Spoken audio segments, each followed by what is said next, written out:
আসসালামু আলাইকুম। Beauty and cooking রেসিপিতে সকলকে স্বাগতম জানাচ্ছি। আজকে আমি একটু মজাদার রেসিপি নিয়ে, সেটা হচ্ছে বিফ হালিম তৈরি করে দেখাবো। কীভাবে বিফ হালিম তৈরি করতে করা যায়, যে সকল আপুরা হালিম রান্না করতে পারে না তাদের জন্য সহজ করে আমি রেসিপিটি করে দিচ্ছি।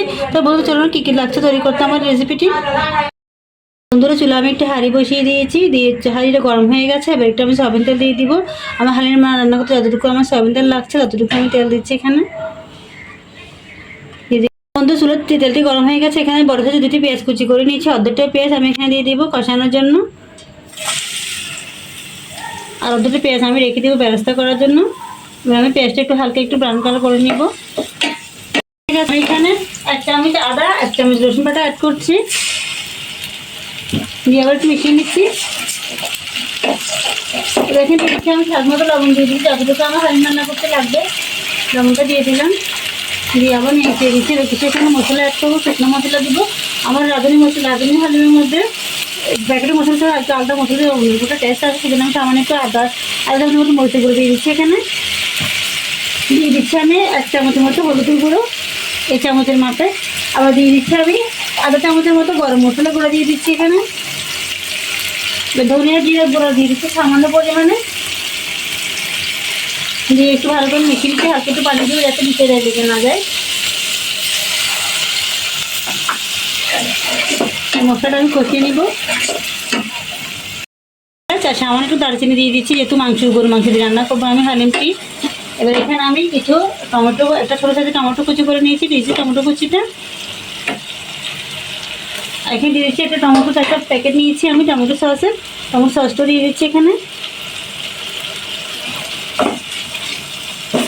দিয়ে একটু ভালো করে কষিয়ে নিচ্ছি। এবার আমি এখানে হালিমের যে মশলাটি আছে সেই মশলাটি আমি এখানে অ্যাড করেছি, পুরো প্যাকেটটাই দিয়ে দেবো, যেহেতু আমি পুরো হালিম প্যাকেটটাই রান্না করবো, রেডিমেড হালিমটি, সেই জন্য আমি পুরো মশলাটি দিয়ে দিচ্ছি এখানে। দিয়ে আবার একটু হালকা পানি দিয়ে দিব। পানি দিয়ে একটু সামান্য পরিমাণে একটু কষিয়ে নেব। বন্ধুরা, আমি এখানে হালিম নিয়েছি, হালিমের প্যাকেটের মধ্যে রেখে দিচ্ছি।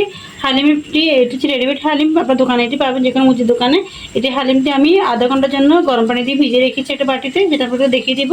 এটাকে আমার মশলাটি কষানো হয়ে যায়, কষানো হওয়ার পর আমি মাংসটা দিয়ে দিব। 250 গ্রামের মতো মাংস নিয়েছি, 1 প্যাকেট হালিমের জন্য 250 গ্রাম মাংস নিয়েছি। এভাবে চাকা করে নিচ্ছি, বেশি বড় করি না বেশি ছোটো করিনি। মাংসটা অ্যাড করে দিচ্ছি এখানে আমি। এবার এখানে কোনো পানি আমি দিব না, যেহেতু মাংসটা আমার ফ্রিজে ছিল, পানি এমনিতে উঠে যাবে। এবার মাংসটা ভালো করে মশলার সাথে মিশিয়ে দেবো।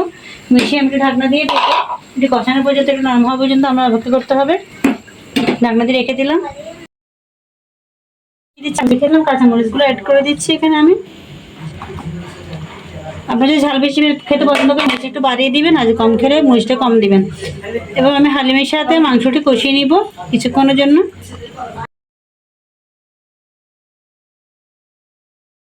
1 মগের মতো এখানে পানি নিয়েছি, গরম পানি, ফুটানো পানি নিয়েছি।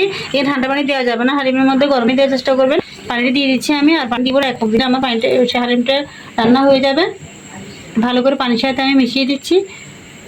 আপনার যখন এরকম চুলাটি মিডিয়াম লো আছে রান্না করে ঘন ঘন হালিম দেওয়ার পরে ঘন ঘন নাড়তে হবে, নিচে পুড়ে যাবে, এটা খেয়াল রাখবেন বন্ধুরা। এবার আমি ঢাকনা দিয়ে ঢেকে রাখবো, কিছুক্ষণ পর অনবরত নাড়তে হবে। হালিমটা হয়ে গেছে, আমি লবণটাও রেখে নিয়েছি, পাপড়টাও হয়ে গেছে বন্ধুরা। এবার আমি এখানে কিছু পেঁয়াজ বেরেস্তা করে নিয়েছি, পেঁয়াজ বেরেস্তাটা দিয়ে দিচ্ছি বন্ধুরা। পেঁয়াজ বেরেস্তাটা দিয়ে দিলে হালিমের স্বাদটা অনেকগুলো বেড়ে যায়, সেজন্য পেঁয়াজ বেরেস্তা দেওয়া সুন্দর একটা গ্রাম আসে হালিমের মধ্যে। এবার আমি কিছু ধনেপাতা অ্যাড করে দিচ্ছি বন্ধুরা এখানে,